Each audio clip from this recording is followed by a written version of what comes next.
ಕಂಡ ಒಂದು wonderful experience ಆಯಿತು. ನನ್ನ ಲೈಫ್ ಟೈಮಲ್ಲಿ ಯಾವತ್ತೂ ಮರೆಯೋಕ್ಕೆ ಆಗದೆ ಇರತಕ್ಕಂತಹ ಒಂದು ಜರ್ನಿ.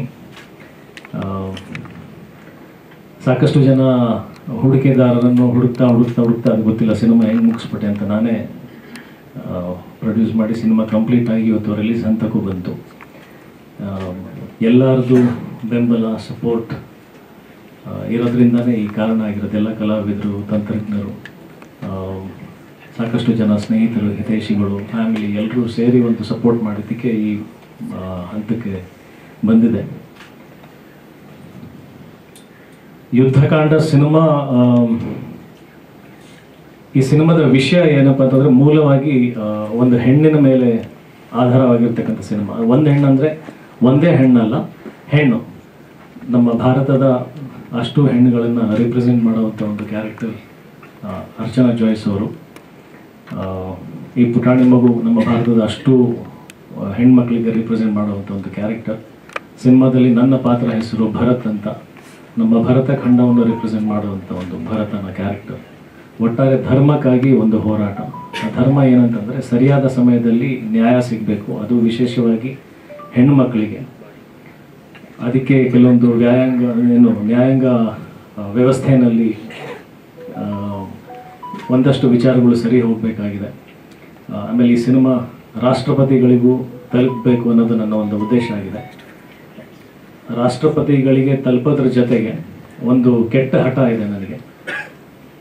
ಈ ಸಿನಿಮಾ ತೀರಾ ಹೈ ಬಜೆಟ್ ಸಿನಿಮಾನೂ ಅಲ್ಲ. ಅಂದರೆ ಇವತ್ತು ನಾವು ನೋಡಿದ್ರೆ 30 ಕೋಟಿ, 50 ಕೋಟಿ, 100 ಕೋಟಿ ಅದು ತುಂಬ ಸಾಮಾನ್ಯ ವಿಚಾರ ಆಗಿಬಿಟ್ಟಿದೆ. ಸೊ ಆ ಸ್ಟ್ಯಾಂಡರ್ಡಲ್ಲಿ ಸಿನಿಮಾ ಮಾಡಿದ್ರೇ ಒಂದು ದೊಡ್ಡ ಸಿನಿಮಾ ಅನಿಸ್ಕೊಳುತ್ತೆ. ಇದು ಲೋ ಬಜೆಟ್ ಸಿನಿಮಾನೂ ಅಲ್ಲ. ನನ್ನ ಯಥಾಶಕ್ತಿ ಪ್ರಕಾರ ಒಂದು ಸ್ಟ್ಯಾಂಡರ್ಡ್ ಸಿನಿಮಾ ಅಂತ ಹೇಳ್ಬೋದು. ಒಂದು ಸ್ಟ್ಯಾಂಡರ್ಡ್ ಮಿಡ್ ಸ್ಕೇಲಲ್ಲಿ ಇರತಕ್ಕಂಥ ಒಂದು ಸಿನಿಮಾ ಭಾರತಾದ್ಯಂತ ಒಂದು ದಾಖಲೆ ಮಾಡಬೇಕನ್ನೋದು ಒಂದು ಕೆಟ್ಟ ಹಠ ನಂದು.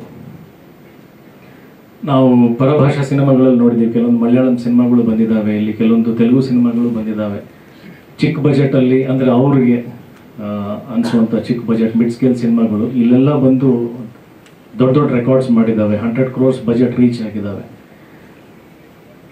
ಒಂದು ಸಿನಿಮಾ ಸ್ಟ್ಯಾಂಡರ್ಡ್ ರೀತಿಯಲ್ಲಿ ಮಾಡಿ ಒಳ್ಳೆ ಕಲಾವಿದರಿದ್ದು, ಒಳ್ಳೆ ತಂತ್ರಜ್ಞರು ಇದ್ದು, ಸಿನಿಮಾನಲ್ಲಿ ಇರ್ತಕ್ಕಂಥ ವಿಷಯ ತುಂಬ ಸ್ಟ್ರಾಂಗ್ ಆಗಿ, ತುಂಬ ದೊಡ್ಡ ವಿಷಯ ಇದು ಎಲ್ರಿಗೂ ತಲುಪಬೇಕು ಅನ್ನೋ ಒಂದು ಕಾನ್ಸೆಪ್ಟ್ ಇಟ್ಕೊಂಡು ಮಾಡಿದಾಗ ಈ ಸಿನಿಮಾ ಯಾಕೆ ಆ ದೊಡ್ಡ ಮಟ್ಟಕ್ಕೆ ಆಗಬಾರ್ದು? ಇದು ಒಂದು ಎಕ್ಸಾಂಪಲ್ ಸೆಟ್ ಆಗಬೇಕು. ನನಗೆ ಇದರಲ್ಲಿ 2 ಸ್ವಾರ್ಥ ಇದೆ.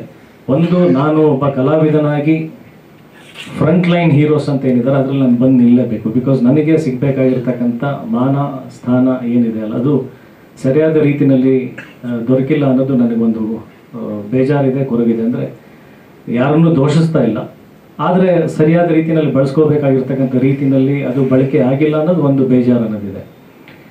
ಯಾರು ಆ ಪ್ರಯತ್ನ ಮಾಡದೇ ಇದ್ದಾಗ ಸ್ವಯಂ ನಾವೇ ಎದ್ದು ನಿಂತು ಆ ಪ್ರಯತ್ನ ಮಾಡಬೇಕು ಅನ್ನೋ ಒಂದು ಸಿದ್ಧಾಂತ ನಂಬುವಂಥ ವ್ಯಕ್ತಿ ನಾನು. ಇನ್ನೊಬ್ಬರ ಮೇಲೆ ಡಿಪೆಂಡ್ ಆಗದೆ ಯಾಕೆ ನಾವೇ ಮಾಡಬಾರ್ದು, ನಮ್ಮನ್ನು ನಾವೇ ಸೃಷ್ಟಿ ಮಾಡ್ಕೋಬೇಕು, ನಮ್ಮ ಫ್ಯೂಚರನ್ನು ನಾವೇ ಕ್ರಿಯೇಟ್ ಮಾಡಬೇಕು. ಯಾವುದೋ ಪ್ರಿಡಿಕ್ಷನ್ ಹೋಗಿ ಮುಂದೆ ನನ್ನ ಫ್ಯೂಚರ್ ಏನಾಗುತ್ತೆ, ನನ್ನ ಭವಿಷ್ಯ ಏನಾಗುತ್ತೆ ಅಂತ ಇನ್ನೊಬ್ಬರು ಮುಂದೆ ಜಾತಕ ಕೇಳೋದಕ್ಕಿಂತ ನನ್ನ ಜಾತಕ ನಾನೇ ಬರೆಯೋಣ, ನನ್ನ ಭವಿಷ್ಯ ನಾನೇ ಬರೆಯೋಣ ಅಂತ ನಿರ್ಧಾರ ಮಾಡೋಂಥ ವ್ಯಕ್ತಿ ನಾನು.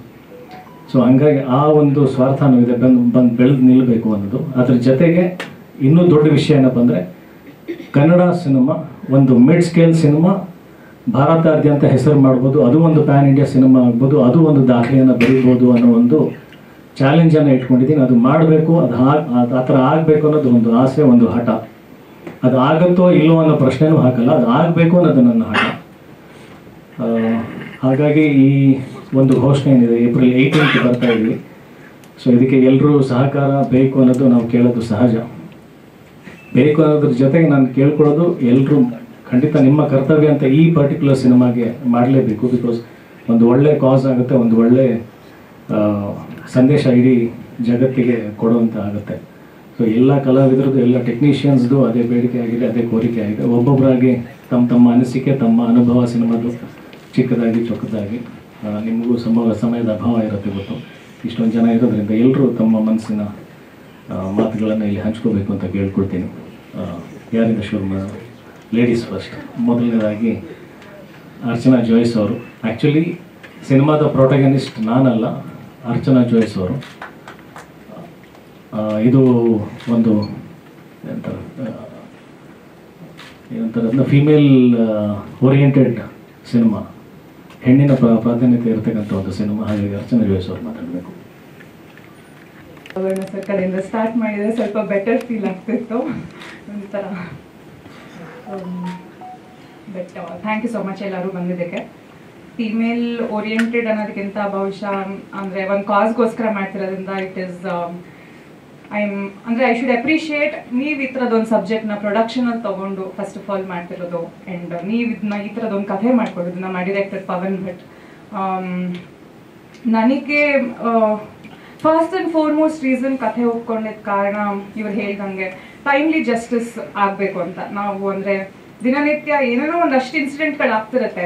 ಅಂದರೆ ಸಾಮಾನ್ಯ ಇನ್ಸಿಡೆಂಟ್ಗಳಲ್ಲೇ ಕೂಡ ನಾವು ನಮಗೆ ಸಮಯಕ್ಕೆ ತಕ್ಕಂತೆ ಆ ಸಮಯಕ್ಕೆ ಕರೆಕ್ಟಾಗಿ ನಮ್ಗೆ ಏನೋ ಒಂದು ಸಿಗ್ಲಿಲ್ಲ ಅಂತಂದಾಗ ಎಷ್ಟು ಕೊರಗ್ತೀವಿ, ಬೇಜಾರಾಗತ್ತೆ, ಹತಾಶೆ ಆಗುತ್ತೆ. ಬಟ್ ಈ ಥರದೊಂದು ಸೆನ್ಸಿಟಿವ್ ವಿಷಯಗಳನ್ನ ನಮಗೆ ಅದರಲ್ಲಿ ಕರೆಕ್ಟಾದ ಟೈಮ್ಗೆ ನ್ಯಾಯ ಸಿಗ್ಲಿಲ್ಲ ಅನ್ನೋದು ಒಬ್ಬ ಹೆಣ್ಣಾಗಿ ಇವಾಗಿಂದು ಹಿಂದೆನೂ ಅಷ್ಟೇ ಇವತ್ತು ನೋಡ್ತಾ ಇದ್ದೀವಿ. ಈ ಕಾರಣ ಈ ಸಿನಿಮಾ ಮಾಡ್ತಿರೋದನ್ನು ಮುಂದಕ್ಕೆ ಈ ಥರದ ಇನ್ಸಿಡೆಂಟ್ಗಳು ಆಗದೆ ಇರಲಿ, ಸಂಭವಿಸದೇ ಇರಲಿ ಅಂತ. ಸೊ ಈ ಥರದ್ದು ನಾವು ವಾತಾವರಣದಲ್ಲಿದ್ದಾಗ ಒಬ್ಬ ಮಹಿಳೆಯಾಗಿ ನನಗೂ ಕೂಡ ನಿಮ್ಮೆಲ್ಲರ ಈ ಸಾಕಷ್ಟು ಜನ ಮಹಿಳೆಯರು ಕೂತಿದ್ದೀರಾ. ಐ ಥಿಂಕ್ ಎಲ್ಲರೂ V share the same thought. ಬರೀ ಹೆಣ್ಮಕ್ಳು ಅಂತ ಅಲ್ಲ, ಇಲ್ಲಿ ಗಂಡಸರಿಗೆ ನಿಮಗೆ ಹೆಂಡತಿಯರಾಗಲಿ, ಅಕ್ಕ ತಂಗಿಯರಾಗಲಿ, ಮಕ್ಕಳು, ಹೆಣ್ಮಕ್ಳು ಇರೋರು ಎಲ್ಲರೂ V share the same thought. First of all ಈ ಥರದ ಇನ್ಸಿಡೆಂಟ್ಗಳಾಗಬಾರ್ದು, ಆದ್ರೂ ಅದಕ್ಕೆ ನಮಗೆ ಟೈಮ್ ಕರೆಕ್ಟಾಗಿ ನ್ಯಾಯ ಸಿಗಬೇಕು ಅನ್ನೋ ಒಂದು ಬೇಸಿಕ್ ಥಾಟ್ ನನಗೆ I want to be a part of the film.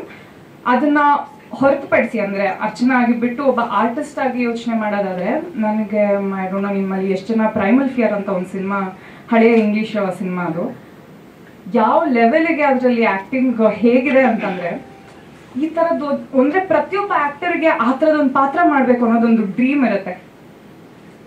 I think ನನಗೆ ಕನ್ನಡದ ಮಟ್ಟದಲ್ಲಿ ಯುದ್ಧಕಾಂಡದಲ್ಲಿ ಆ ಥರದ ಒಂದು ಅವಕಾಶ ಸಿಕ್ಕಿದೆ. ಹೇಗೆ ಅನ್ನೋದನ್ನ ನೀವು ಸಿನಿಮಾದಲ್ಲಿ ನೋಡಿದ್ರೆ ನಿಮ್ಗೆ ಗೊತ್ತಾಗುತ್ತೆ. ಅಂದರೆ ಇಟ್ ಇಸ್ ಸಿಮಿಲರ್ ಲೈನ್ ಅಥವಾ ಕ್ಲೋಸ್ ಟು ದಟ್ ಲೈನ್ ಅಂತ ಹೇಳ್ಬೋದಲ್ಲ. ನೀವು ನೋಡಿದಿರಲ್ಲ ಸಿನಿಮಾ?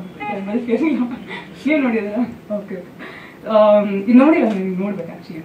ಹಾಂ, ಸೊ ನನಗೆ ಆ್ಯಕ್ಟರ್ ಪಾಯಿಂಟ್ ಆಫ್ ವ್ಯೂ ಇಂದ ನನಗೆ ಅದು ಭಾಳ ಸ್ಯಾಟಿಸ್ಫೈ ಮಾಡ್ತು. ಅಂದರೆ ವೈ ನಾಟ್ ಆ ಥರದ್ದು ನಾವು ಡ್ರೀಮ್ ರೋಲ್ ಅಂತ ಹುಡುಕ್ತಿರ್ತೀವಿ, ಅದಕ್ಕೆ ಹತ್ರವಾಗಿ ಈ ಪಾತ್ರ ಇದ್ದಾಗ definitely I wanted to be a part of it.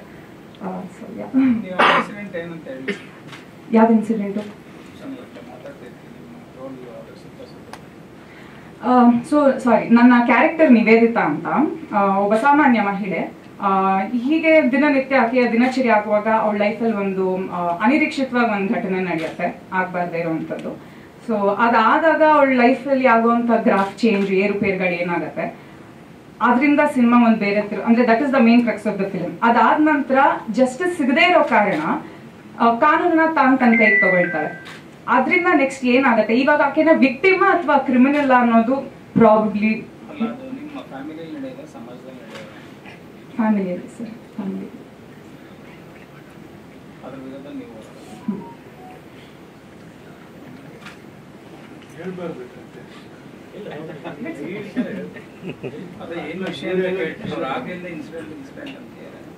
ಅಂದ್ರೆ ನಾವು ಇವರು ಫಸ್ಟ್ ಅಡ್ರೆಸ್ ಮಾಡಿದ್ರಲ್ಲ ಚೈಲ್ಡ್ ಅಬ್ಯೂಸ್ ಅನ್ನೋದನ್ನ ಹೇಳಿರೋದ್ರಿಂದ, ಹಾಗಾಗಿ ಐ ಥಾಟ್ ಅಂಡರ್ಸ್ಟುಡ್ ಅಂತ ಅನ್ಕೊಂಡೆ.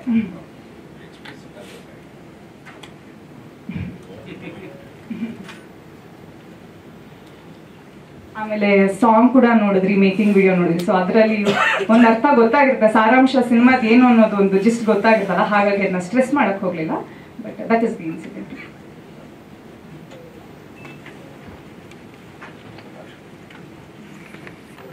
ನೋಡಿ, ಕನ್ನಡ ಸಿನಿಮಾದಲ್ಲಿ ಗಂಭೀರವಾಗಿ ಒಂದು ಸಾಮಾಜಿಕವಾಗಿ ಈಗ ಪ್ರಸ್ತುತ ಅನ್ನಿಸುವ ಒಂದು ವಿಷಯವನ್ನು ತಗೊಂಡು ಭಾಳ ಆಳವಾಗಿ ಒಂದು ತೀವ್ರತೆಯಿಂದ ಅದನ್ನು ನಿರೂಪಿಸುವಂಥ ಕಥೆಗಳು ಬರೋದು ಅಪರೂಪ ಆಗಿದೆ.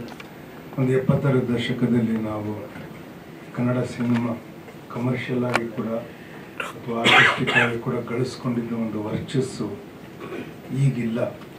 ಅದಕ್ಕೆ ಕನ್ನಡ ಸಿನಿಮಾದಲ್ಲಿ ಒಳ್ಳೆ ಪಾತ್ರಗಳು ಅಂದರೆ ಒಳ್ಳೆ ಸ್ಕ್ರೀನ್ ಪ್ಲೇ ಇದ್ದು ಅದರಲ್ಲಿ ಚೆನ್ನಾಗಿ ಪಾತ್ರಗಳನ್ನು ಕಟ್ಟಿಕೊಟ್ಟಿರೋದು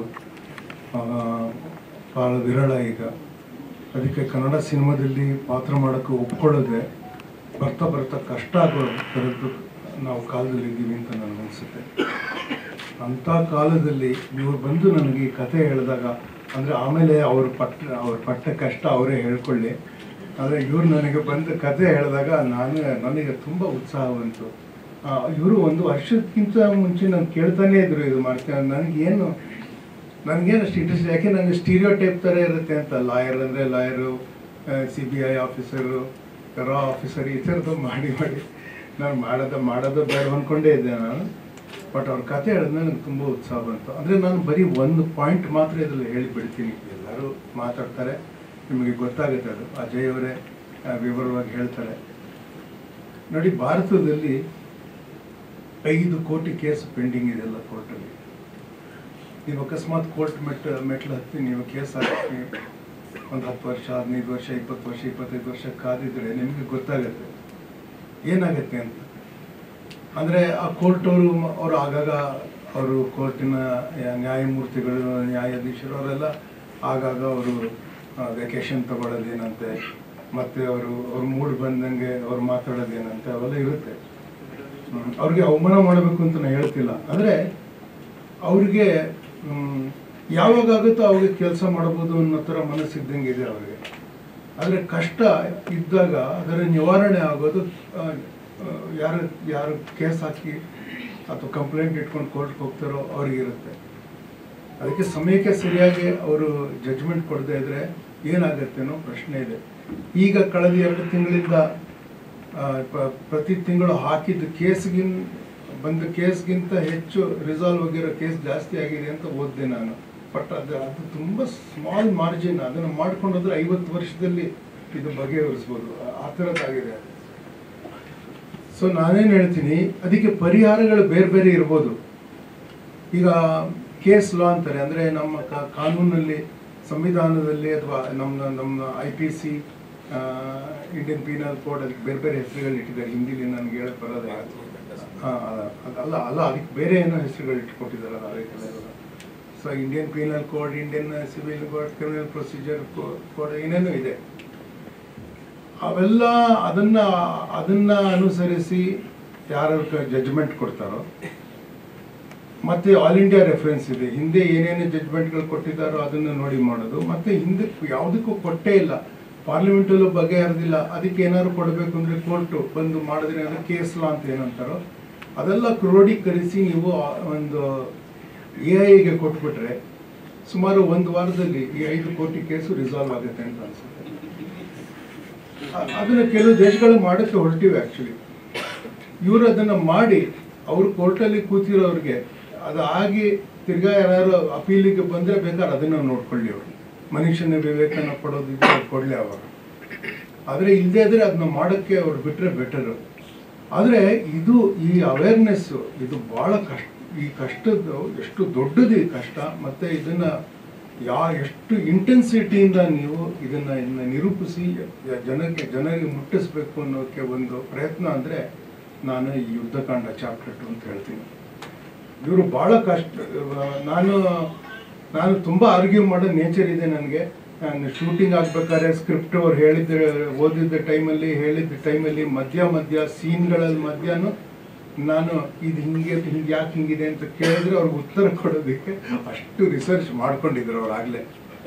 ಅದಕ್ಕೆ ಬೇರೆ ಬೇರೆ ಆಯಾಮಗಳಿಂದ ಒಂದು any victim is a victim. ಈ ಕೇಸಲ್ಲಿ ಹೆಣ್ಣು, ಆದರೆ ಒಂದು ಹೆಣ್ಣಿಗೆ ಹೆಣ್ಣು ವಿಕ್ಟಿಮ್ ಆದಾಗ ಹೆಣ್ಣಿನ ಸುತ್ತ ಒಂದು ಜಗತ್ತಿರುತ್ತೆ, ಅವರೆಲ್ಲರೂ ವಿಕ್ಟಿಮ್ಸ್ ಆಗ್ತಾರೆ.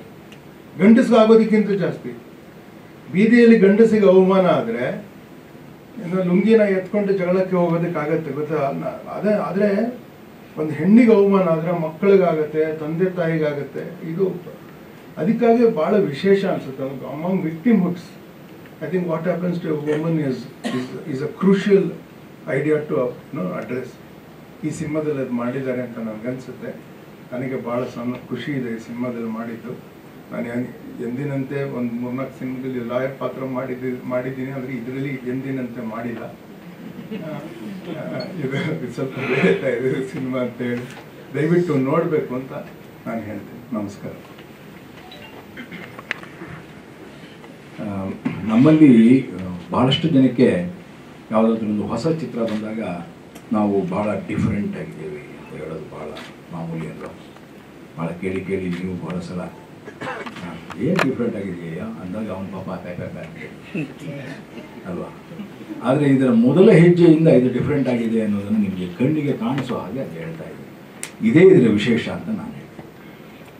ಯುದ್ಧಕಾಂಡ ಚಾಪ್ಟರ್ 2 ಯಾವ ಪರ್ಪಸ್ಗೆ ಆ ಸಿನಿಮಾ ಆಯಿತು ಅದು ಹೇಳ್ಕೋಬೋದು. ನಾನೇ ಒಂದು ರೀತಿ ಸ್ಥಾಪಿಸ್ಕೊಳ್ತೇನೆ, ಅದರಿಂದಾಗಿ ಈ ಸಿನಿಮಾ ಮಾಡಿದೆ, ಅದು ಒಂದು ರೀತಿ ಸ್ವಾರ್ಥ ಇರ್ಬೋದು.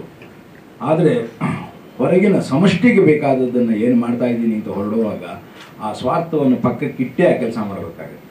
ಇಲ್ಲದ್ರೆ ಇಡೀ ಪ್ರೊಡಕ್ಷನ್ನ ಹೊರೆಯನ್ನು ಒಬ್ಬರು ಹೊರಡೋಕ್ಕೆ ಸಾಧ್ಯ ಇಲ್ಲ. ಆ ಹೊಣೆಯನ್ನು ಹೊತ್ತ ಮೇಲೆ ಕೂಡ ನಟನಾಗಿ ತನ್ನನ್ನು ತಾನು ಸ್ಥಾಪಿಸ್ಕೊಳ್ಳೋಕೆ ಹೊರಟಿದ್ದೀನಿ ಅಂದರೆ ಅದರ ಹಿಂದೆ ನಿಜವಾದಂತಹ ಒಂದು ಭಾರಿ ಆಶಯ ಇದೆ ಅನ್ನೋದನ್ನು ನಾವು ಕಾಣಿಸ್ತೇವೆ. ಅದು ಇಲ್ಲಿ ಕಣ್ಣಿಗೆ ಬೀಳ್ತಾ ಇದೆ. ನಾನು ಎಂದಿನಂತೆ ಮಾಡಿದ್ದೇನೆ, ಆದರೆ ಎಂದಿನಂತೆ ಅಲ್ಲ ಅಂತ ಆ ಮಾತನ್ನು ನಾನು ಮತ್ತೆ ಹೇಳ್ತೀನಿ. ಕಾರಣ ಯಾಕೆ ಅಂತಂದರೆ ಅಫ್ಕೋರ್ಸ್ ನಮ್ಮನ್ನು ಹಿರಿಯ ಸ್ಥಾನದಲ್ಲಿ ಇಟ್ಟಿರೋದ್ರಿಂದ ಸ್ವಾಮಿ ನೀವು ಜಡ್ಜೆ ತಾನೆ ಅಂತ ಬಂತಿದ್ದಾಗೇನೆ ಹೇಳ್ತಾ ಇದ್ದ. ಸೊ ಹಾಗಾಗಿ ಆ ಪಾತ್ರವನ್ನೇ ಮಾಡಿದೆ.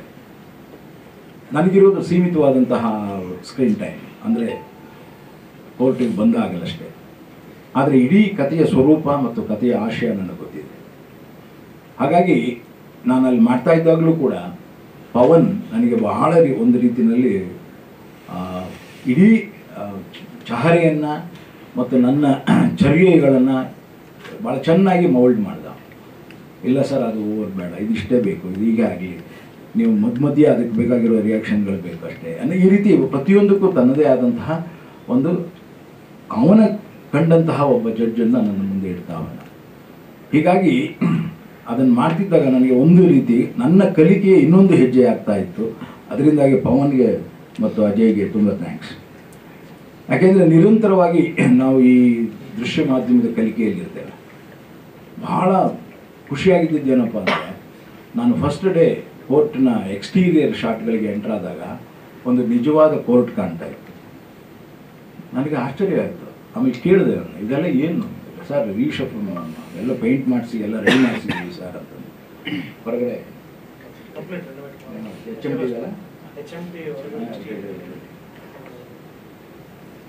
ಒಂದು ಬರೀ ಪ್ರಾಡಕ್ಟ್ ಬಗ್ಗೆ ಯೋಚನೆ ಮಾಡಿದಾಗ ಅದಕ್ಕೆ ಏನೇನೋ ಡೆಕೋರೇಟ್ ಮಾಡ್ತೇವೆ. ಆದರೆ ಅದು ಬಹಳ ಆತ್ಮೀಯವಾಗಿದ್ದಾಗ ಅದನ್ನು ಡೆಕೋರೇಟ್ ಮಾಡಲ್ಲ, ಅದನ್ನು ಇನ್ನೂ ಚೆನ್ನಾಗಿ ಅಪ್ಯಾಯಮಾನವಾಗಿ ಮಾಡ್ತಾರೆ. ಅದು ಚೆನ್ನಾಗಿರ್ಬೇಕು, ಚೆನ್ನಾಗಿ ಕಾಣಿಸ್ಬೇಕು. ಅಲ್ಲಿ ಖರ್ಚು ವೆಚ್ಚಗಳು ಕಣ್ಣಿಗೆ ಕಾಣೋದಿಲ್ಲ. ಅದು ಚೆನ್ನಾಗಿರಬೇಕು, ಚೆನ್ನಾಗಿ ಕಾಣಿಸ್ಬೇಕು, ಇಡೀ ಜನ ಅದನ್ನು ಒಪ್ಕೋಬೇಕು ಅನ್ನುವಂತಹ ಒಂದು ಧ್ಯೇಯ ಇರುತ್ತೆ. ಅದು ಇಡೀ ಮೇಕಿಂಗಲ್ಲಿ ಕಾಣ್ತಾ ಬಂತು ನನಗೆ. ಒಂದು ಕೋರ್ಟ್ ಸೆಟ್ ಹಾಕಿದ್ರು ಕಂಠೀರವದಲ್ಲಿ. ಆ ಸೆಟ್ಗೆ ಬಂದವರು ಎಷ್ಟೋ ಜನಕ್ಕೆ ಗೊತ್ತಿರ್ಬೋದು ಅದು ಹೇಗಿತ್ತು ಅಂತ. ಭಾಳ ಚೆನ್ನಾಗಿತ್ತು. ನಾನೊಬ್ಬ ರಿಕ್ವೆಸ್ಟ್ ಮಾಡಿದೆ, ದಯವಿಟ್ಟು ಹಾಗೆ ಬಿಡಪ್ಪ, ಇನ್ನೊಂದು 4 ಜನ TV ಸೀರಿಯಲ್ ಅವ್ರಿಗೆ ಹೆಲ್ಪ್ ಆಗುತ್ತೆ ಅಂತಲೂ ಹೇಳಿದೆ. ಹಾಗೆ ಬಿಟ್ಟಿದೆ. ಸೊ ಲಿಟ್ರಲಿ ಯಾವುದೇ ಕೊರತೆ ಇಲ್ಲದ ಹಾಗೆ, ಯಾವುದೇ ಕೋರೆ ಇಲ್ಲದ ಹಾಗೆ ಒಂದು ಫಿಲ್ಮ್ನ ಮಾಡ್ತಾ ಹೋಗೋದಿದೆಯಲ್ಲ, ಅದು ತಮ್ಮ ಆತ್ಮಸಾಕ್ಷಿಗೆ ಅನುಗುಣವಾಗಿ ಆ ಸಿನಿಮಾ ಆಗುತ್ತೆ ಅನ್ನೋದು ನಂಬಿಕೆ ಮೇಲೆ. ಆ ನಂಬಿಕೆ ನಮ್ಮ ಇಡೀ ತಂಡಕ್ಕಿದೆ ಅನ್ನೋ ಕಾರಣಕ್ಕಾಗಿ ಇವತ್ತು ನಾವು ಭಾಳ ಧೈರ್ಯವಾಗಿ ನಿಮ್ಮ ಎದುರು ಕೂತಿದ್ದೇವೆ. ಆ ನಂಬಿಕೆ ನಿಮ್ಮ ಮುಖಾಂತರ ಅದು ಪ್ರೇಕ್ಷಕರನ್ನ ತಲುಪುತ್ತೆ ಅನ್ನುವಂಥ ನಂಬಿಕೆ ಕೂಡ ನಮಗಿದೆ. ಆಮೇಲೆ ಬಹಳ ಇವತ್ತೊಂದು ಒಳ್ಳೆ ಸರ್ಪ್ರೈಸ್, KVN ರಿಲೀಸ್ ಅಂತ.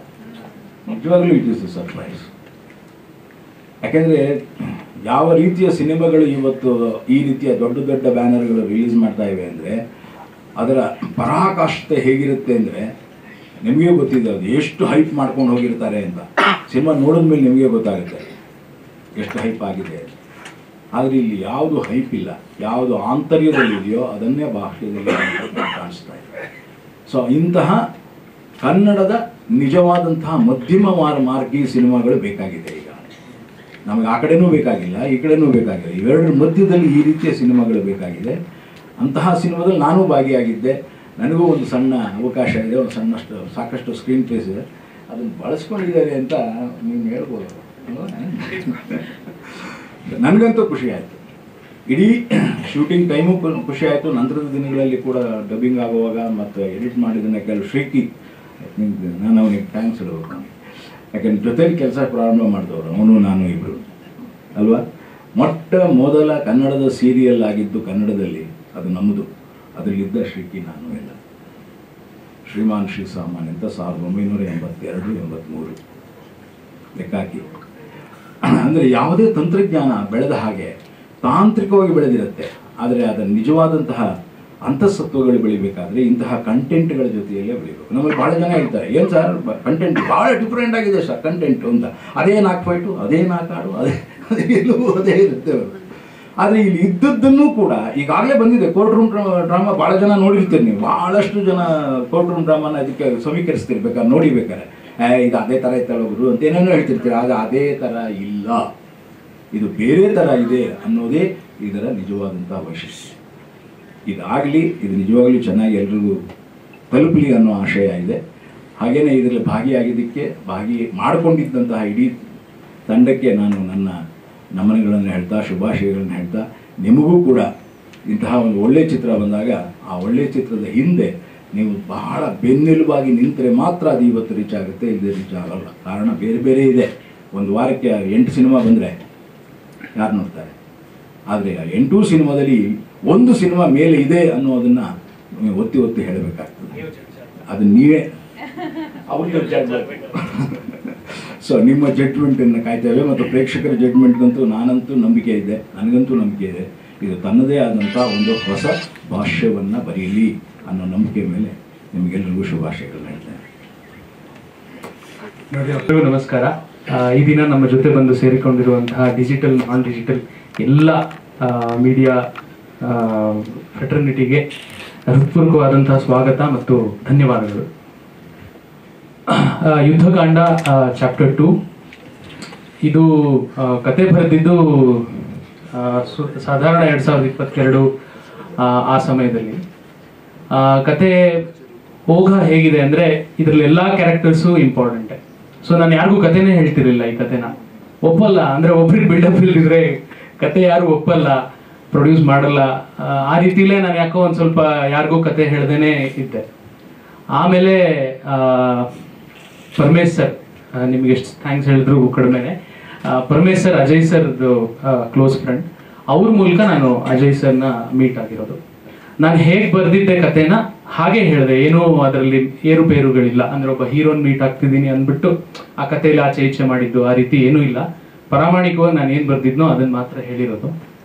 ನೆರೇಷನ್ ಆಯಿತು. 1 ಗಂಟೆ ನೆರೇಷನ್ ಆದಮೇಲೆ 5 ನಿಮಿಷದ ಒಳಗೆ ಅಜಯ್ ಸರ್ ನೀವು ಇದಕ್ಕೆ ಹೀರೋನು ಹುಡುಕ್ಬೇಡಿ, ಪ್ರೊಡ್ಯೂಸರು ಹುಡುಕ್ಬೇಡಿ ಅಂತ ಹೇಳ್ಬಿಟ್ರು. That is the greatness of his understanding. ಅಂದರೆ ಒಂದು ಕಥೆ ಮಾಡೋದು ಬೇರೆ, ಅದನ್ನ ನಡ್ಸೋದು ಬೇರೆ, ಅದನ್ನ ಅರ್ಥ ಮಾಡ್ಕೊಳ್ಳೋದು ಬೇರೆ. ಸೊ ಅರ್ಥ ಮಾಡ್ಕೊಂಡಿದ್ದಕ್ಕೆ ಅಜಯ್ ಸರ್ಗೆ ತುಂಬ ದೊಡ್ಡ ಧನ್ಯವಾದಗಳು. ಸೊ ಅಲ್ಲಿಂದ ನಮ್ಮ ಪ್ರಯಾಣ ಶುರು ಆಗ್ತಾ ಹೋಯ್ತು. ಅದಾದ್ಮೇಲೂ ಕೂಡ ತುಂಬ ವರ್ಷನ್ಸ್ ಬರವಣಿಗೆ ಆಗಿದೆ. ಇದನ್ನ ತುಂಬ ಜನರಿಗೆ ನಾವು ನೆರೇಟ್ ಮಾಡಿದ್ದೀವಿ. ಲಾಯರ್ಸಿಗೆ ನೆರೇಟ್ ಮಾಡಿದ್ದೀವಿ, ಜಡ್ಜ್ಗಳಿಗೆ ನೆರೇಟ್ ಮಾಡಿದ್ದೀವಿ.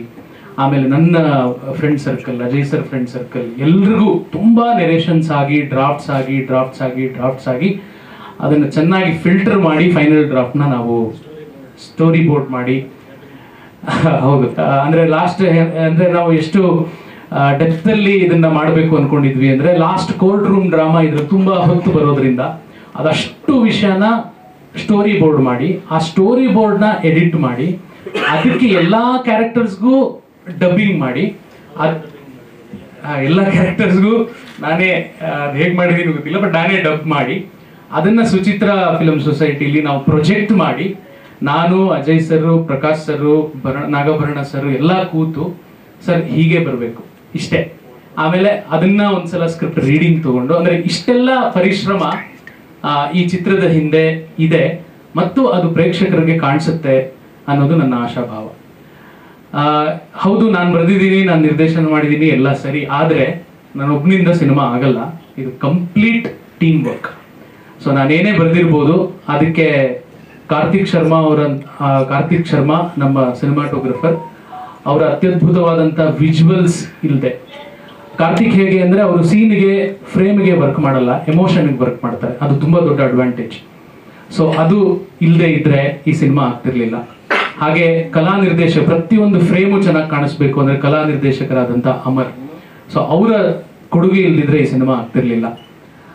ಅದೇ ರೀತಿ ಅಲ್ಲಿ ಸೆಟ್ ಅಲ್ಲಿ ಇದ್ದಂತಹ ನನ್ನ ನಿರ್ದೇಶನ ತಂಡ, ಸೊ ಪ್ರತಿ ದಿನ ಪ್ರತಿ ಕ್ಷಣ ಕಂಟಿನ್ಯೂಟಿ ನೋಡಿಕೊಂಡು ಏನಿದೆ ಎಲ್ಲ ಮಾಡಿಕೊಂಡು ಅವರು, ನನ್ನ ಇಡೀ ನಿರ್ದೇಶನ ತಂಡ ಇಲ್ಲದೆ ಇದ್ರು ಈ ಸಿನಿಮಾ ಆಗ್ತಿರ್ಲಿಲ್ಲ. ಹಾಗೆ ಸ್ಪಾಟ್ ಎಡಿಟರ್ಸ್ ಇದ್ರು, ನವೀನ್ ಮತ್ತೆ ಮಹಾದೇವ್, ಅವ್ರ ಕೊಡುಗೆನೂ ಇದೆ. ಆಮೇಲೆ lighting team, MCS lighting team Dileep ಮತ್ತು ತಂಡ, ಹಾಗೆ ಒಬ್ಬ ಫೋಕಸ್ ಪುಲ್ಲರ್ ಹರೀಶ್ ಅಣ್ಣ ಅಂತ ಫೋಕಸ್ ಪುಲ್ಲರ್, ಅವರು ಕೂಡ ಅಷ್ಟು ಇನ್ವಾಲ್ವ್ ಆಗಿ ಈ ಚಿತ್ರೀಕರಣದಲ್ಲಿ ತೊಡಗಿಸ್ಕೊಂಡಿದ್ರು. ಸೊ ಇಡೀ ತಂಡ ಒಂದು ಇಲ್ಲದೆ ಇದ್ರೆ ನಿರ್ದೇಶಕನ ಕೆಲಸ ಪೂರ್ತಿ ಆಗೋದಿಲ್ಲ, ಆದ್ರೂ ಅದು ಸರಿಯಾಗಿ ಎಕ್ಸಿಬಿಟ್ ಆಗೋದಿಲ್ಲ. ಹಾಗೆ ತದನಂತರ ಆಕ್ಟರ್ಸ್, ನಿಜವಾಗ್ಲೂ Prakash sir, Bharana sir, Ajay sir, Archana madam, Rajna ಅಷ್ಟು ಅತ್ಯದ್ಭುತವಾದಂತಹ ನಟನೆ ಮಾಡಿದ್ದಾರೆ. ನಾನು ಅದನ್ನ ಬಹಳ ಧೈರ್ಯವಾಗಿ ಈ ದಿನ ನಿಮ್ಮೆಲ್ಲರ ಮುಂದೆ ಇಷ್ಟು ಕ್ಯಾಮರಾ ಮುಂದೆ ಹೇಳುವಲ್ಲೇ. ಈ ಪರ್ಫಾರ್ಮೆನ್ಸ್ಗಳನ್ನ ಜನರು ತೆರೆ ಮೇಲೆ ನೋಡಬೇಕು, ನೋಡಿ ಎಂಜಾಯ್ ಮಾಡಲೇಬೇಕು. ಸೊ ಆ ರೀತಿಯಾದಂತಹ ಪರ್ಫಾರ್ಮೆನ್ಸ್ ಎಲ್ರದು. ಎಸ್, ಹಾಗೆ ಇನ್ನೊಂದಷ್ಟು ಕಲಾವಿದರು, ಸುಪ್ರೀತಾ ಆಗಿರ್ಬೋದು, ಸುಜಿತ್ ಆಗಿರ್ಬೋದು, ತುಂಬಾ ಜನ ಇದ್ದಾರೆ. ಅದರ ಡೀಟೇಲ್ಸ್ ಎಲ್ಲ ದಯವಿಟ್ಟು ಕೊಡ್ತೀನಿ, ಮರೆತೋದ್ರೆ ದಯವಿಟ್ಟು ಕ್ಷಮಿಸ್ಬೇಕು. ಸೊ ಇದೆಲ್ಲ ಕಂಪ್ಲೀಟ್ ಟೀಮ್ ವರ್ಕ್ ಸಿನಿಮಾ. ಅದರ ಹೆಸರೇ ಯುದ್ಧಕಾಂಡ ಚಾಪ್ಟರ್ 2. ಸೊ ಎಲ್ರಿಗೂ ಧನ್ಯವಾದಗಳನ್ನ ನಾನು ಈ ವೇದಿಕೆ ಮೂಲಕ ಹೇಳೋದಕ್ಕೆ ಇಷ್ಟಪಡ್ತೀನಿ. ಹಾಗೆ ತದನಂತರ ಪೋಸ್ಟ್ ಪ್ರೊಡಕ್ಷನ್ ಅಂತ ಬಂದ್ರು, ಅದು ಇನ್ನೊಂದು, ಅಲ್ಲಿ ಶೂಟಿಂಗ್ ಮಾಡೋದು ಒಂದು ರೀತಿ ಸುಲಭ ಅನ್ಸ್ಬಿಡುತ್ತೆ ಪೋಸ್ಟ್ ಪ್ರೊಡಕ್ಷನ್ಗೆ ಬಂದಾಗ, ಯಾಕಂದ್ರೆ ಅಲ್ಲಿ ಎಡಿಟಿಂಗ್. ಸೊ ನಮ್ಮ ಶ್ರೀ ಸರ್ ಎಡಿಟಿಂಗ್ ಅಲ್ಲಿ ನಮ್ಗೆ ಇನ್ನೊಂದು ಪರ್ಸ್ಪೆಕ್ಟಿವ್ ನ ಕಟ್ಕೊಡ್ತಾ ಇದ್ರು. ನೋಡಿ, ಈ ಸೀನ್ ನೀವು ಹಿಂಗ್ ಅನ್ಕೊಂಡಿದ್ರಲ್ಲ, ನಾನು ಹಿಂಗ್ ಮಾಡಿ ನೋಡಿಸ್ತೀನಿ, ಇದೆಲ್ಲ ಇರ್ತಿತ್ತು ನಮ್ದು ಎಕ್ಸರ್ಸೈಸಸ್. ಸೊ ಆ ಪೂರ್ತಿ ಅಂದ್ರೆ editor is called as the second director of the movie. Sets ಅಲ್ಲಿ ಸಿನಿಮಾ ಆಗುವಾಗ who is the second director ಅಂದ್ರೆ DOP, ಸಿನಿಮಾ ಆದ್ಮೇಲೆ who is the second director ಅಂದ್ರೆ ಎಡಿಟರ್. ಸೊ ಅವರೇ ಕಟ್ಕೊಡೋದು ಸಿನಿಮಾನ. ಸೊ ಶ್ರೀ ಸರ್, ನಿಮ್ಗೂ ಹೃತ್ಪೂರ್ವಕವಾದಂತಹ ಧನ್ಯವಾದಗಳು. ಹಾಗೆ ಅದಕ್ಕೆ ಸಂಗೀತ, ಸೊ ಹಿನ್ನೆಲೆ ಸಂಗೀತವನ್ನ ಮಾಡಿರೋದು ಹೇಮಂತ್ ಜೋಯ್ಸ್. ಹಾಗೆ ಸಂಭವಾಮಿ ಯುಗ ಈಗ ಥೀಮ್ ಸಾಂಗ್ ನ ಕಂಪೋಸ್ ಮಾಡಿರೋದು ಹೇಮಂತ್ ಜೋಯ್ಸ್. ಉಳಿದ ಸಾಂಗ್ಗಳನ್ನ ಕಂಪೋಸ್ ಮಾಡಿರೋದು ಪ್ರವೀಣ್. ಸೊ ನಿಮ್ಮಿಬ್ಬರಿಗೂ ಹಾರ್ಟ್ ಫಿಲ್ಡ್ ಥ್ಯಾಂಕ್ಸ್. ಸೊ ಹೃತ್ಪೂರ್ವಕ ಧನ್ಯವಾದಗಳು. ಹಾಗೆ ಅಜಯ್ ಸರ್ ಟೀಮ್, ಅವ್ರಿಗೂ ನಾನು ಧನ್ಯವಾದಗಳನ್ನು ಹೇಳ್ತೀನಿ. ಅವರು ಟೈಮ್ ಟು ಟೈಮ್ ಪ್ರತಿಯೊಂದನ್ನು ನಮಗಷ್ಟು ಕೋಆಪರೇಟ್ ಮಾಡಿದ್ದಾರೆ. ಮತ್ತೆ ನನಗೆ ಈ ಸಿನಿಮಾ ಮಾಡೋದಕ್ಕೆ ಅಷ್ಟು ಯಾಕೆ ಸೆಟ್ ಅಲ್ಲಿ ಯಾಕೆ ಕಷ್ಟ ಆಗ್ಲಿಲ್ಲ ಅಂದ್ರೆ because of this team work. Prakash sir ಕೂಡ ಹೇಳೋರು, ಡೋಂಟ್ ಪ್ಯಾಂಪರ್ ದಿ ಆಕ್ಟರ್ಸ್ ಐಸೆ ಅಂತ. ನಾನು ಕೂತ್ಕೋತೀನಿ ಬಿಡಿ, ಏನಿಗೆ ನಾನು ಬಂದ ತಕ್ಷಣ ಚೇರ್ ಹಾಕ್ತೀರಾ, ಅದ್ ಮಾಡ್ತೀರಾ, ನಾನು ಕೂತ್ಕೋತೀನಿ, ನೀವು ಶಾರ್ಟ್ ಕರಿ, ನಾನು ಬರ್ತೀನಿ. ಆಮೇಲೆ ಇನ್ನೊಂದು ಏನು ಅಂದ್ರೆ ಪ್ರಕಾಶ್ ಸರಲ್ಲೂ ನಾನು ಅದ್ ನೋಡಿದೀನಿ, ಭರಣಾ ಸರಲ್ಲೂ ನೋಡಿದೀನಿ, ಆಫ್ ಕ್ಯಾಮ್ರಾ ಕೂಡ ಅವರೇ ಬರ್ತಾರೆ. ಅಂದ್ರೆ ನಾವು ಡಮ್ಮಿ ಇಟ್ಕೊಂಡು ಇದು ಮಾಡಿ ಚೀಟ್ ಮಾಡಿ ಇದು ಕೊಡೋದೆಲ್ಲ ಏನಿಲ್ಲ. ಯಾಕೆ ಕರಿಯಲ್ಲ, ನಾನು ಬರ್ತೀನಲ್ಲ, ಅವರೇ ಕೊಡ್ತಾರೆ. ಇವನ್ ಅಜಯ್ ಸರ್ ಫಸ್ಟ್ ಕೈ ನೋಡ್ಕೊಂಡು ಅದೆಲ್ಲ ಇಲ್ಲ, ಅವರೇ ಬಂದು ನಿಲ್ತಾರೆ. ಇವನ್ ಅವ್ರ ಶೋಲ್ಡರ್ ಕೂಡ ಇಲ್ಲ ಫ್ರೇಮ್ ಅಲ್ಲಿ, ಬಟ್ ಸ್ಟಿಲ್ ಅವರೇ ಬರ್ತಾರೆ, ಅವರೇ ಕ್ಯೂ ಕೊಡ್ತಾರೆ. ಆಗ ಎದುರುಗಡೆ ಇರೋ ಆಕ್ಟರ್ಗೆ ಅದು ಅಷ್ಟು ಅಥೆಂಟಿಕ್ ಆಗಿ ಬರುತ್ತೆ, ಇಲ್ಲಾಂದ್ರೆ ಆರ್ಟಿಫಿಷಿಯಲ್ ಆಗಿ ಬರುತ್ತೆ. ಅದನ್ನ ಅಜಯ್ ಸರ್ ಮಾಡಿದ್ದಾರೆ. ಅಜಯ್ ಸರ್ ನಾವು ಹಿಂದೆ ಒಂದ್ಸಲ ನನಗೊಂದು ಇನ್ಸಿಡೆಂಟ್ ನೆನಪಿದೆ. ನಾವು ಟೈಟಲ್ ಟೀಸರ್ ಶೂಟ್ ಮಾಡುವಾಗ 1-2 ದಿನದಲ್ಲೇ ಅಷ್ಟು ಶೂಟ್ ಆಗ್ಬೇಕಿತ್ತು. ಸೊ ನಾನೇನೋ ಒಂದು ಹಿಂಗ್ ಕೈ ಬಂದು ಪೆನ್ ಎತ್ತೋದನ್ನ ಇನ್ನೊಬ್ರು ಕೈಲಿ ಮಾಡಿಸ್ಬಿಟ್ಟಿದ್ದೆ, ಅಂದ್ರೆ ಅರ್ಜೆನ್ಸಿ. ಬಟ್ ಅಜಯ್ ಸರ್ ಹೇಳಿದ್ರು, ಇಲ್ಲ, ನಂದು ಒಂದು ಕೂದಲು ಫ್ರೇಮ್ ಅಲ್ಲಿ ಬರೋದಿದ್ರು ಅದು ನಾನೇ ಬರಬೇಕು, ದಯವಿಟ್ಟು ನೋ ಡಮ್ಮೀಸ್. ಸೊ ಇದ್ರಲ್ಲಿ ಒಂದು ಫ್ರೇಮ್ ಅಲ್ಲೂ ಅಜಯ್ ಸರ್ ಇಲ್ಲದೆ ಇರೋ ಡಮ್ಮಿ ಫ್ರೇಮ್ ಇಲ್ಲ. ಅದೊಂದು ಭುಜ ಇರ್ಬೋದು, ಒಂದು ಬೆರಳಿರ್ಬೋದು, ಅದು ಅಜಯ್ ಸರ್ವೇ. ಸೊ ಈ ರೀತಿ ಕೋಆಪರೇಷನ್ ನನಗೆ ಆಕ್ಟರ್ಸ್ ಕಡೆಯಿಂದ ಸಿಕ್ಕಿದೆ. ಇನ್ನೊಂದು ಅರ್ಚನಾ ಮ್ಯಾಮ್ ಇನ್ಸಿಡೆಂಟ್ ಹೇಳಬೇಕು. ನಾವೊಂದು ತುಂಬಾ ಎಮೋಷನಲ್ ಸೀನ್ ಇದೆ, ಒಂದು ಪೀಕ್ ಎಮೋಷನಲ್ ಸೀನ್ ಇದೆ.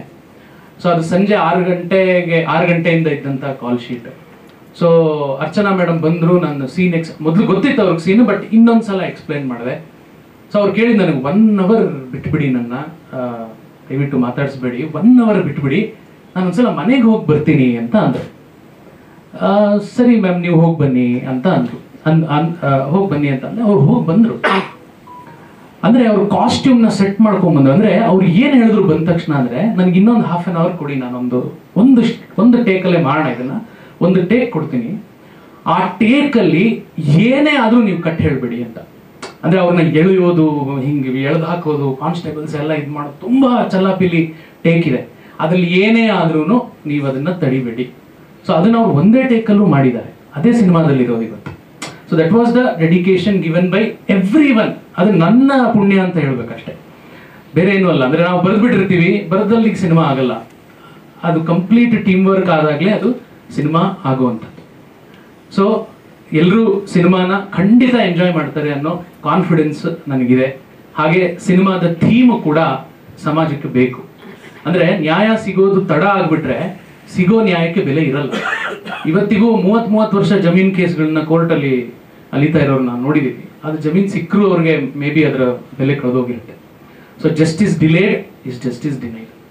ಸೊ ಅದನ್ನ ಸಮಾಜಕ್ಕೆ ತೋರಿಸುವಂಥ ಒಂದು ಪ್ರಯತ್ನ. ಇನ್ನೊಂದು ಒಂದು ಪುರುಷ ಪ್ರಯತ್ನ ಅಂತ ಇದೆ. ಅಂದರೆ ಪುರುಷ ಅಂದರೆ ಗಂಡಸು ಅಂತಲ್ಲ, ಪುರು ಅಂದರೆ ದೇಹ, ದೇಹದಲ್ಲಿರುವಂಥ ಪ್ರತಿಯೊಂದು ಜೀವನೂ ಪುರುಷನೇ. ಸೊ ನಮ್ಮ ಪ್ರಯತ್ನ ಏನಿರಬೇಕು ಅದ್ರ ಕಡೆ ಅನ್ನೋದಕ್ಕೆ ಅಂಬಾಸಿಡರ್ ಆಗಿರುವಂಥದ್ದು ಭರತ್ ಅಂದರೆ ಅಜಯ್ ರಾವ್ ಅವರ ಕ್ಯಾರೆಕ್ಟರ್. ಅದನ್ನು ಅವ್ರು ಪ್ಲೇ ಮಾಡಿದ್ದಾರೆ. ಸೊ ಹಾಗೆ ಅವ್ರು ಇಲ್ಲಿ ಕೂತ್ಕೊಂಡು ಈ ಸಿನಿಮಾದ ಪ್ರೋಟಗನಿಸ್ಟ್ ಅರ್ಚನಾ ಜೋಯಿಸ್ ಅಂತ ಹೇಳ್ತಾರೆ ಅಂದರೆ ಅದಕ್ಕೊಂದು ಗುಂಡಿಗೆ ಬೇಕು, ಅದಕ್ಕೆ ಓಪನ್ ಹಾರ್ಟೆಡ್ನೆಸ್ ಬೇಕು. ಹಾಗೆ ಆಗಲ್ಲ ಅದು. ಸೊ ಅದೇ ರೀತಿ ನನ್ನ ಟೀಮ್, ಸೊ ಎಲ್ಲರೂ ಅದೇ ರೀತಿ ಕೆಲಸ ಮಾಡಿದ್ದಾರೆ. ಮತ್ತೊಮ್ಮೆ ಯಾರದೇ ಒಂದು ಹೆಸರು ಮರ್ತೋಗಿದ್ರು ದಯವಿಟ್ಟು ನನ್ನ ಕ್ಷಮಿಸಬೇಕು. ಸೊ ಎಲ್ರಿಗೂ ಹೃತ್ಪೂರ್ವಕವಾದಂಥ ಧನ್ಯವಾದಗಳನ್ನು ಹೇಳ್ತಾ ನನ್ನ ಮಾತನ್ನು ಮುಗಿಸ್ತೇನೆ. ಇಲ್ಲ ಸರ್, ಇಲ್ಲ ಲಿಂಕ್ ಏನು ಅಂದ್ರೆ ಅದು ಕೋರ್ಟ್ ರೂಮ್ ಡ್ರಾಮಾ, ಇದು ಕೋರ್ಟ್ ರೂಮ್ ಡ್ರಾಮಾ ಅನ್ನೋದು ಮಾತ್ರ, ಬೇರೆ ಇಲ್ಲ ಸರ್. ಸೌಜನ್ಯ ಕೇಸ್ಗೂ ಇದಕ್ಕೂ ಲಿಂಕ್ ಇಲ್ಲ. ನೋಡಿ, ನಮ್ಮ ಥೀಮ್ ಅದಕ್ಕೆ ಸೂಟ್ ಆಗುತ್ತೆ, ಆ ಥೀಮ್ ಕನೆಕ್ಟ್ ಆಗುತ್ತೆ, ಕಥೆ ಅದೇ ಆಗುತ್ತೆ. Yes, Nirbhaya case, Soujanya case, Unnao case. So ಧನ್ಯವಾದಗಳು.